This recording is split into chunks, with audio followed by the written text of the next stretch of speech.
Hi everyone, উচ্চ মাধ্যমিক 2025 পরীক্ষার্থীদের জন্য এই ভিডিওতে আমি নিয়ে এসেছি 8 মার্কের বেশ কিছু গুরুত্বপূর্ণ খুব ইম্পর্টেন্ট প্রশ্ন নিয়ে এই ভিডিওতে আমি হাজির হয়েছি। এই ভিডিওতে আমি বেশ কিছু 8 মার্কের প্রশ্ন তুলে ধরেছি, যে প্রশ্নগুলি কিন্তু খুব ইম্পর্টেন্ট।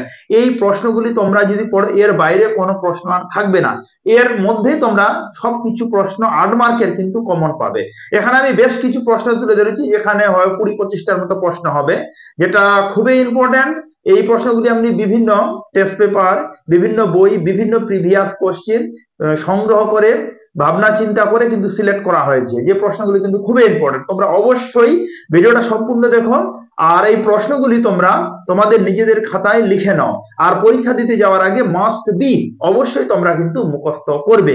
এর বাইরে কিন্তু 8 মার্কের কোনো প্রশ্ন থাকবে না, এই কথাটা কিন্তু আমি তোমাদের বারবার বলছি। অবশ্যই এখান থেকে তোমরা সবটাই কমন পাবে। তাহলে কথা না বাড়িয়ে আমরা এবার স্টার্ট করি।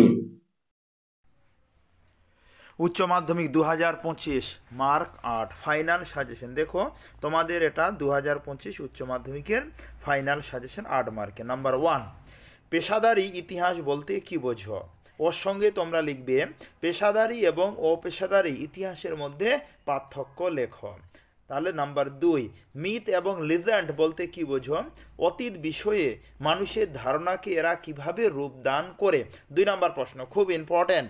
নাম্বার 3, সাম্রাজ্যবাদ এবং ঔপনিবেশিকবাদের প্রসারে হবসন এবং লেনিনের ব্যাখ্যা সম্পর্কে আলোচনা করো। খুব ইম্পর্ট্যান্ট প্রশ্ন। তারপরে নাম্বার 4, ইস্ট ইন্ডিয়া কোম্পানি কিভাবে বাংলায় দেওয়ানি লাভ করে, দেওয়ানি লাভের গুরুত্ব বা ফলাফল আলোচনা করো। নাম্বার 5, মুসলিম সমাজের অগ্রগতিতে স্যার সৈয়দ আহমেদ খান ও আলিগড় আন্দোলনের ভূমিকা কী ছিল? নাম্বার 6, মাউন্টব্যাটেন পরিকল্পনা কি? এই পরিকল্পনার মাধ্যমে কিভাবে ভারত বিভাগ করা হয়? 6 নম্বর প্রশ্ন, মাউন্টব্যাটেন পরিকল্পনা কি? এই পরিকল্পনার মাধ্যমে কিভাবে ভারত বিভাগ করা হয়? নাম্বার 7, রাওলাট আইনের শর্তাবলী উল্লেখ করো। এই আইনের বিরুদ্ধে ভারতীয়দের প্রতিক্রিয়া কি ছিল? খুব ইম্পর্ট্যান্ট প্রশ্ন, অবশ্যই মুখস্থ করবে। নাম্বার 8, জট নিরপেক্ষ নীতি কি ছিল? জট নিরপেক্ষ আন্দোলনের উদ্দেশ্য আলোচনা করো। এবার নাম্বার 9, স্বাধীন বাংলাদেশের উত্থান ও শেখ মুজিবুর রহমানের ভূমিকা আলোচনা করো। দেখো এই প্রশ্নটা কিন্তু তোমাদের খুব ইম্পর্ট্যান্ট, অবশ্যই মুখস্থ করবে যে স্বাধীন বাংলাদেশের উত্থান ও শেখ মুজিবুর রহমানের ভূমিকা আলোচনা করো। নাম্বার 10, নানকিং সন্ধির শর্তগুলি কি ছিল? দেখো এখানে প্রশ্নগুলো কিন্তু খুব ইম্পর্ট্যান্ট, অবশ্যই মুখস্থ করবে। নানকিং সন্ধির শর্তগুলি কি ছিল? 10 নম্বর প্রশ্ন। এবার নাম্বার 11, হোচিমিনের নেতৃত্বে ভিয়েতনামের মুক্তিযুদ্ধের সংক্ষিপ্ত বিবরণ দাও। হোচিমিনের নেতৃত্বে ভিয়েতনামের মুক্তিযুদ্ধের সংক্ষিপ্ত বিবরণ দাও।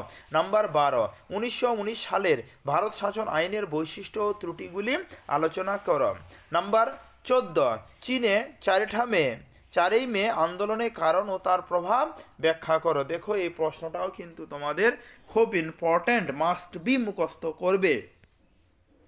এবার নাম্বার 15, 1919 খ্রিস্টাব্দে মরলে মিন্টো সংস্কার আইনের বৈশিষ্ট্য ও গুরুত্বগুলি লিপিবদ্ধ করো।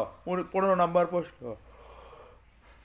তারপরে নাম্বার 16, ঠান্ডা লড়াই বলতে কি বোঝো? ঠান্ডা লড়াইয়ের তাত্ত্বিক ভিত্তি ব্যাখ্যা করো। নাম্বার 17 নম্বর প্রশ্ন, যেটা তোমাদের খুব ইম্পর্ট্যান্ট, সমাজ ও শিক্ষা সংস্কারে রাজা রামমোহন রায়ের অবদান মূল্যায়ন করো।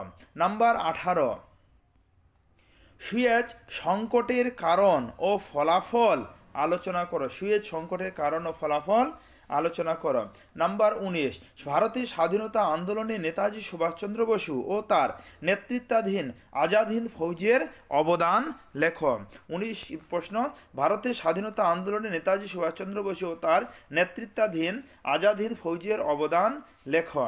তারপরে নাম্বার 20, স্বাধীন ভারতের প্রথম 3টি পঞ্চবার্ষিকী পরিকল্পনার লক্ষ্য ও গুরুত্ব আলোচনা করো। 20 নম্বর প্রশ্ন, স্বাধীন ভারতের প্রথম 3টি পঞ্চবার্ষিকী পরিকল্পনার লক্ষ্য ও গুরুত্ব আলোচনা করো। নাম্বার 21, সমাজ সংস্কারক হিসাবে রাজা রামমোহন রায়ের অবদান আলোচনা করো। সমাজ সংস্কারক হিসাবে রাজা রামমোহন রায়ের অবদান আলোচনা করো। নাম্বার 22, ট্রুম্যান নীতি ও মার্শাল পরিকল্পনা সংক্ষেপে আলোচনা করো। ট্রুম্যান নীতি ও মার্শাল পরিকল্পনা সংক্ষেপে আলোচনা করো। নাম্বার 23, উপনিবেশবাদের রাজনৈতিক ও অর্থনৈতিক গুরুত্বপূর্ণ লেখ। অর্থনৈতিক গুরুত্বগুলি লেখ, গুরুত্বপূর্ণটা না, গুরুত্বগুলি লেখ। জট নিরপেক্ষ নীতি কী ছিল? জট নিরপেক্ষ আন্দোলনের উদ্দেশ্য আলোচনা করো।